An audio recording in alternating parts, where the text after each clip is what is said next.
The horrors of the White House torture chamber and rape room. The abuses exposed.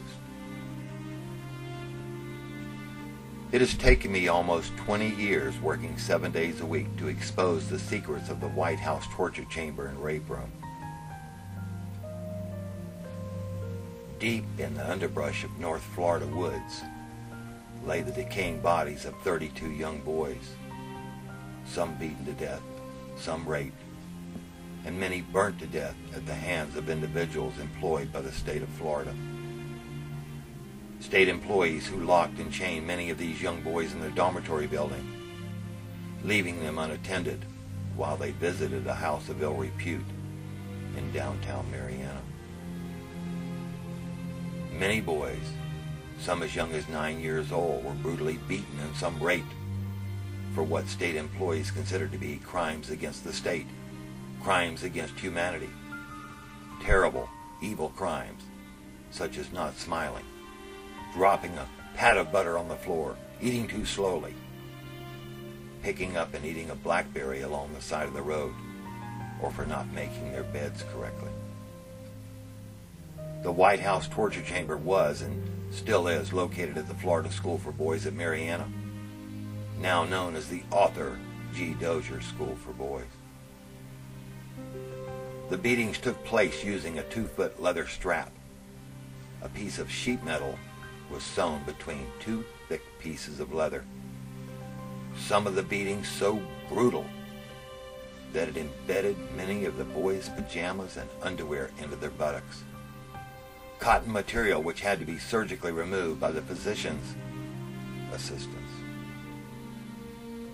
Deep in a small, moldy, concrete and steel reinforced building, a massive industrial fan would be turned on in hopes of muffling the sounds of the screaming children as they were beaten.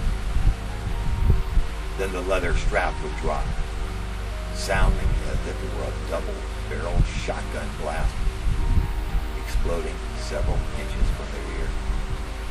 9, 10, 11, and 12-year-old boys cried out in excruciating pain as their small bodies were pushed down into the mattress and steel springs, sometimes so hard that it bounced the small cot off the cement floor more than half an inch. Hundreds of small pockets of blood would explode from their buttocks, back, and legs with every powerful blow. 20, 30, 40, 50, sometimes more than 100 blasts of that leather shotgun fell down on many an innocent child. In some instances, monetary bets were made between state employees that blood could be drawn on the first blow. Beatings and blows so powerful that puddles of blood were left on the walls, ceiling, bed, and pillow. Many of these young boys were sent to the Florida School for Boys for crimes as minor as running away from physically or sexually abusive homes. Some for crimes as simple as climbing a pine tree, getting a drink of water, or going to the bathroom without first asking permission. Why is this incident important today? The treatment of these young boys was very traumatic, and it was a life-changing experience for many. Each and every one of them still live with these horrible thoughts embedded in their memories. Those of us who survived will forever live with the scars of disappointment in our buttocks, on our backs, on our legs, and expressions on our face and in our mind.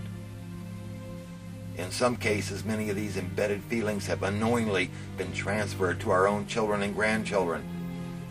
Many of these boys, now men, have been married 4, 5, and 6 times. Many still unable to trust or have faith in their fellow man. As the bloody handprints of rehabilitation still mar the walls of this horrible building, with the help of Robert Straley, Michael O. McCarthy, Dick Colon, and Bill Willie Hayes, who, like I, were beaten and abused. On October 21st, 2008, the White House torture chamber and rape room was officially sealed forever by the state of Florida. A plaque and a freshly planted tree will forever mark the spot where hundreds of boys were brutally beaten, abused, raped, and killed by the state of Florida.